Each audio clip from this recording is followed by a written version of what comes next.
नमस्कार। मैं हूं आपका दोस्त विजय विद्रोही। आप मुझसे जुड़ चुके हैं, इसके लिए आप सबका तहे दिल से शुक्रिया। और अगले 7-8 मिनट में आपसे जुड़े रहने की कोशिश करूंगा।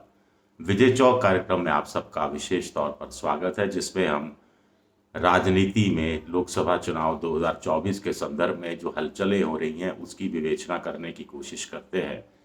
राजस्थान में पहले चरण की 12 सीटों पर पहले चरण का चुनाव है और उसके लिए नामांकन पत्र दाखिल करने का आज अंतिम दिन था।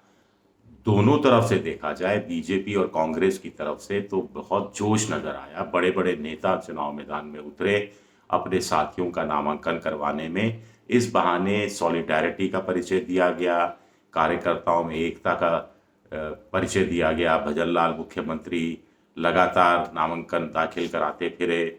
दिया कुमारी उप मुख्यमंत्री, दूसरे उप मुख्यमंत्री और मंत्रिमंडल के अन्य नेता पदाधिकारी, सीपी जोशी। वहीं कांग्रेस में भी कम उत्साह नहीं था। कांग्रेस में सबसे ज्यादा व्यस्त भरा दिन शायद सचिन पायलट का रहा।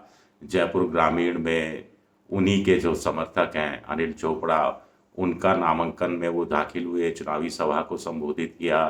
फिर उसके बाद दौसा में भी मुरारी लाल मीणा उन्हीं के समर्थक हैं जिनको लोकसभा का टिकट दिया है, वहाँ भी मौजूदगी रही।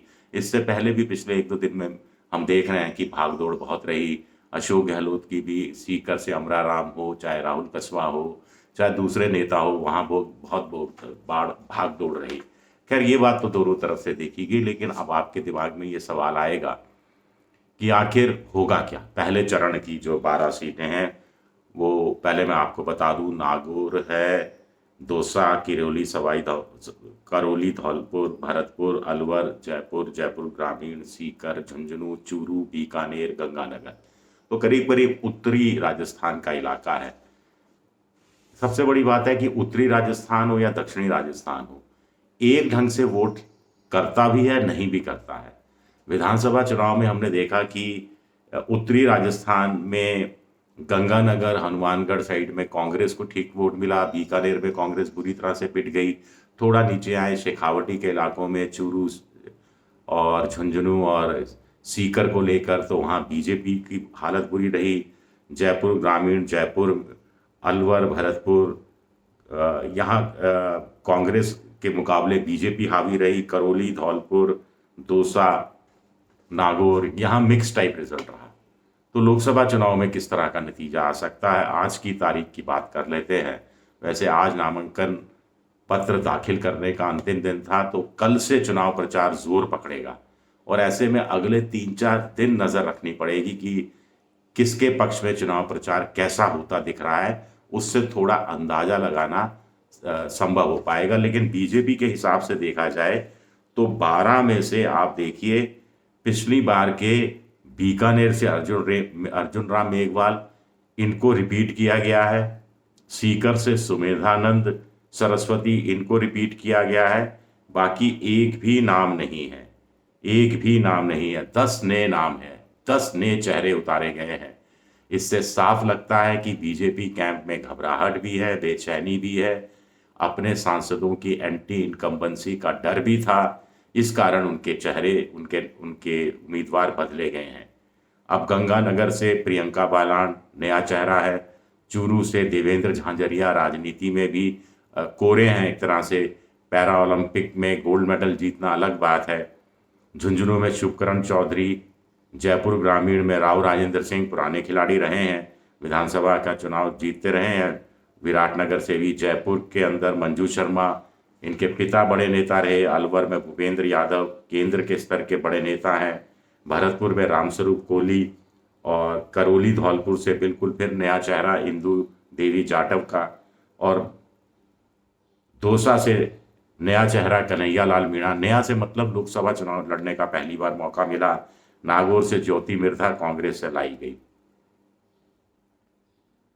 कांग्रेस की तरफ से देखा जाए तो सचिन पायलट की ठीक ठाक चली है। कांग्रेस में भी एक बीजेपी से लाया गया चेहरा है, चूरू से राहुल कस्वा का। एक जबरन थोप दिया चेहरा है जयपुर की सीट से प्रताप सिंह, जयपुर शहर की सीट से प्रताप सिंह खाचरियावास का, जो शायद लड़ना नहीं चाहते थे। एक बिगाड़ी भंवर जितेंद्र सिंह के कारण अलवर की सीट बिगड़ गई है, ऐसा माना जा रहा है। ये ललित यादव चेहरा है, लेकिन बहुत लोग साथ नहीं है। डॉक्टर करण सिंह यादव होते तो बेहतर चीजें सामने आ सकती थी। संजना जाटव, एक नया चेहरा भरतपुर से कांग्रेस ने लोक विधानसभा चुनाव में बीजेपी के दिग्गज नेता से सिर्फ 400 वोटों से हारी थी, तो एक नया प्रयोग है। दौसा नागौर से हनुमान बेनीवाल और सीकर से सीपीएम के अमराराम। तो 12 में से 2 सीटें बीजेपी कांग्रेस ने गठबंधन में दी है, ऐसा पहली बार हुआ है। यहां क्या परिणाम आएंगे ये देखना दिलचस्प रहेगा। तो देखते हैं गंगानगर में। पहली नजर में एक एक सेंटेंस में बात करते हैं, कुछ दिनों बाद और ढंग से बात करेंगे। मेरी नजर में आज की तारीख में क्या स्थिति है। गंगानगर कांग्रेस कुलदीप इंदौरा, बीजेपी प्रियंका बालन, एच कांग्रेस। बीकानेर गोविंद राम मेघवाल, बीजेपी अर्जुन राम मेघवाल, एच अर्जुन राम मेघवाल। चूरू राहुल कस्वा कांग्रेस से, देवेंद्र झाझरिया बीजेपी से, एच राहुल कस्वा, ठीक ठाक एच। झुंझुनू ब्रिजेंद्र ओला कांग्रेस से, शुभकरण चौधरी बीजेपी से, ठीक ठाक एच ब्रिजेंद्र ओला।